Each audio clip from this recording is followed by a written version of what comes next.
Caríssimos irmãos, caríssimo irmão Padre Ademilson, nós estamos na nossa caminhada de tempo da Páscoa e hoje chegamos ao 4º domingo do tempo da Páscoa. Eu já havia dito antes que a alegria de celebrar a Páscoa para nós católicos é tão grande que não se celebra num dia só.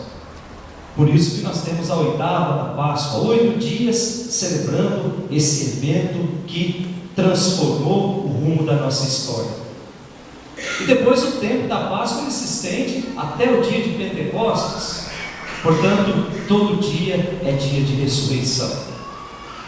As leituras desse final de semana vêm nos apresentar Jesus como o bom pastor, como o pastor modelo, como o pastor que ama as suas ovelhas, como o pastor que dá a sua vida por todas as suas ovelhas.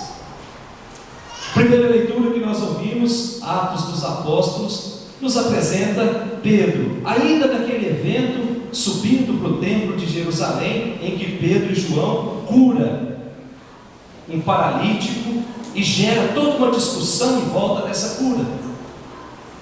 Quase 2 semanas, o texto sempre volta nesse episódio. Então, depois de Pedro ter dito, aquele a quem vocês mataram, é em nome dele que nós estamos curando.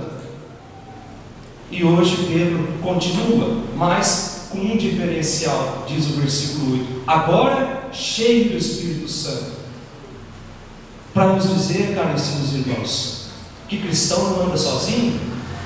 Cristão nunca está abandonado quando se decide a enfrentar as forças contrárias do mundo. É o Espírito que conduz o discípulo na sua missão.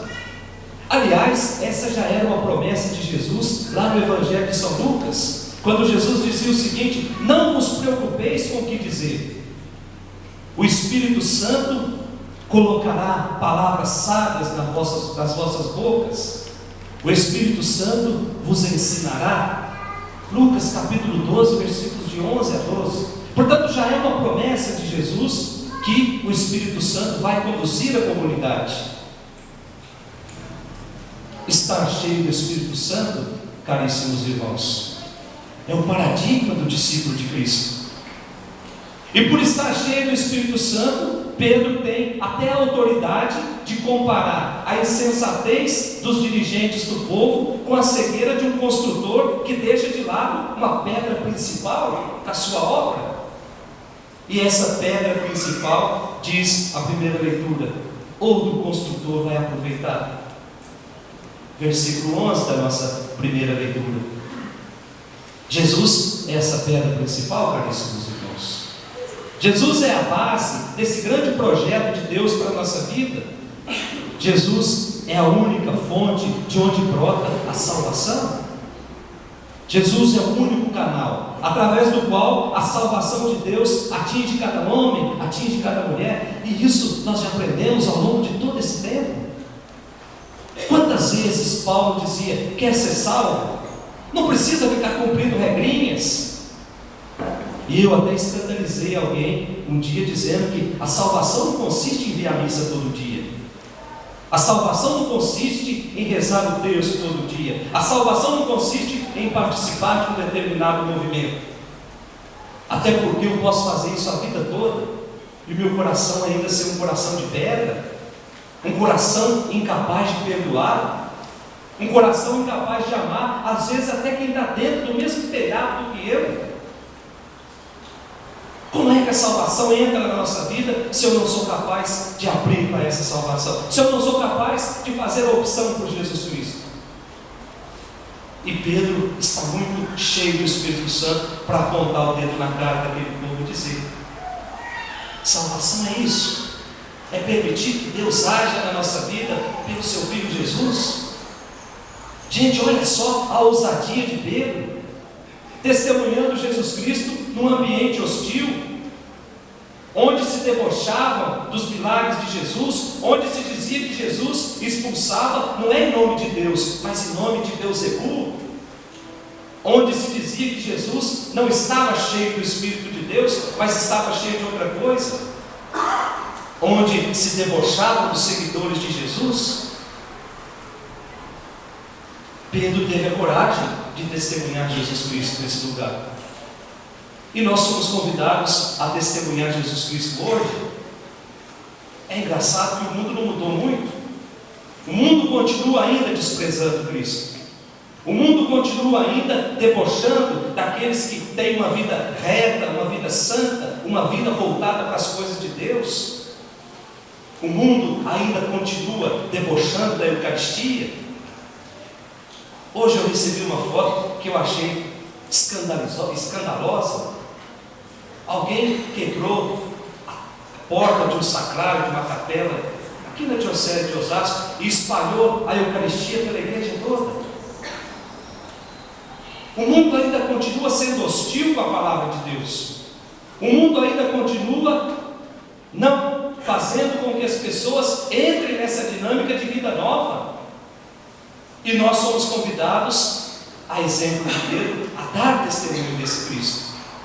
Esse Cristo que um dia nos convidou, esse Cristo que um dia quis, através do batismo, que nós fôssemos agora as suas testemunhas. Pedro teve essa coragem de dar testemunho do ressuscitado, para nos dizer o seguinte: que nada nem ninguém pode calar um discípulo apaixonado por Jesus. Como é que anda o nosso amor por Cristo? Como é que anda a nossa relação com Cristo? Será que nós ainda temos coragem de falar de Jesus Cristo dentro da nossa casa? Será que nós temos coragem de testemunhar o amor e a misericórdia de Deus no colégio, onde a gente estuda? Lá no trabalho, onde muitas vezes se fala de tudo? Engraçado que o Papa João Paulo II dizia: o mundo, os jovens dão chance para tanta coisa na sua vida, mas muitos jovens não têm coragem de dar chance para Jesus nas suas vidas. Dá chance para tudo, experimenta tudo, mas não querem experimentar o amor transformador que brota da cruz. Depois nós temos a nossa segunda leitura, carta de São João. É a continuação da segunda leitura de domingo passado. Domingo passado eu dizia o seguinte: a comunidade estava meio que dividida. Havia um grupo que se infiltrou na comunidade, e esse grupo começou a duvidar de certas afirmações dos apóstolos, dizendo que Jesus não era o Cristo. Existia um homem, Jesus de Nazaré, e existia o Cristo. Esse Cristo, ele se apoderou de Jesus no dia do batismo, mas esse Cristo não foi para a cruz junto com Jesus. Era aquele movimento gnóstico que começou a surgir dentro da comunidade. Então, São João tenta esclarecer quais são os nossos valores, em que é que nós devemos acreditar. Eu até dizia o seguinte domingo passado: às vezes nas nossas comunidades a gente pensa que a gente tem o costume de relativizar tudo. Opa, eu venho na missa, mas na segunda-feira eu dou uma passadinha no centro espírita também. E eu até dizia que não, ou a gente faz a nossa opção por Jesus, ou a gente não fica com pé em cada canoa. Chega uma hora que a canoa vai uma para um lado, outra para o outro, nós vamos cair ali naquele buraco. Pronto. A nossa experiência precisa partir de Jesus. Não foi Chico Xavier que morreu na cruz por nós, foi Cristo. E é por Cristo que nós nos reunimos hoje aqui, para partilhar a sua palavra, para experimentar o seu amor misericordioso com um pedaço de pão. E esse ambiente começou, esse clima começou a ficar muito forte dentro da comunidade. Havia muita confusão entre qual caminho que nós vamos seguir de fato. E esse movimento negava que Jesus pudesse ter vindo de uma mulher pecadora, afirmava que Maria tinha pecado.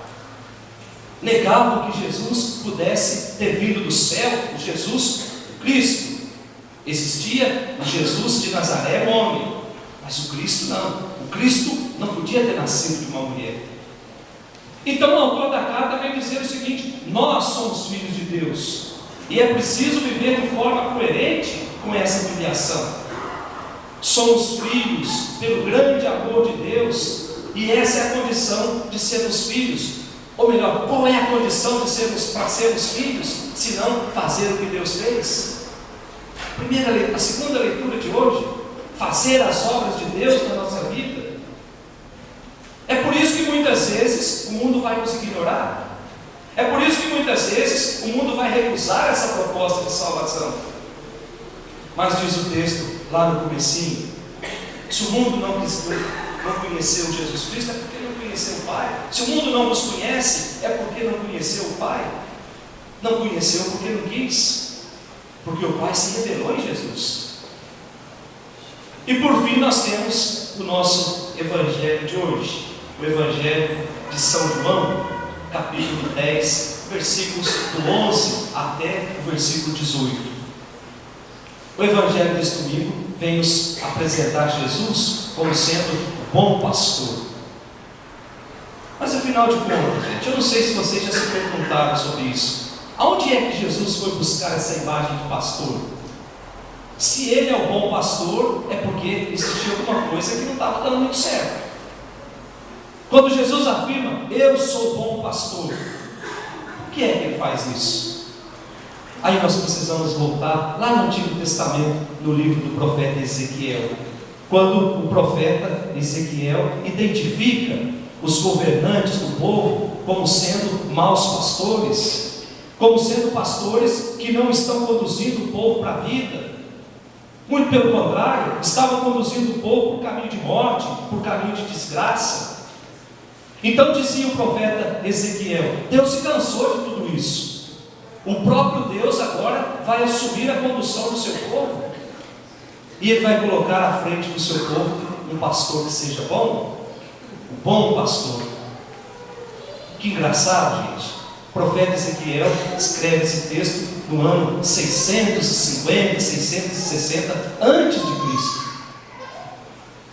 O povo já sofria com maus pastores. O povo já sofria com pessoas que colocavam-se à frente do rebanho, mas não para conduzir o rebanho para a vida, para conduzir para os seus próprios interesses. E o texto de hoje é a prova disso. Lá no comecinho do capítulo 10, Jesus já começa um confronto ali com alguns líderes religiosos, chamando os líderes de ladrões, de assaltantes, porque não estavam fazendo o que deveria ser feito. Estavam conduzindo o povo por interesses pessoais, ao invés de libertar o povo, estavam conduzindo cada vez mais para a escravidão.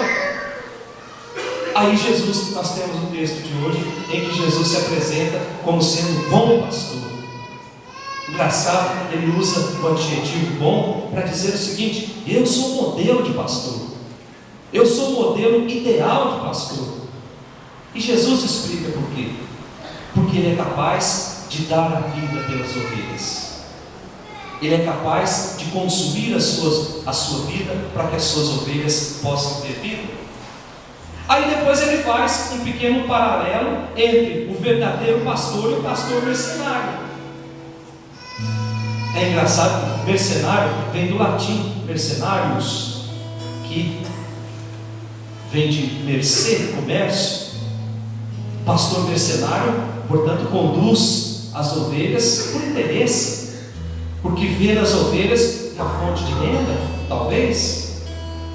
Pastor mercenário dos nossos tempos de hoje conduz o rebanho porque pode tirar proveito do rebanho, porque pode vender toalhinha consagrada, porque pode vender candelabro da fé, porque pode vender travesseiro, fronha de travesseiro.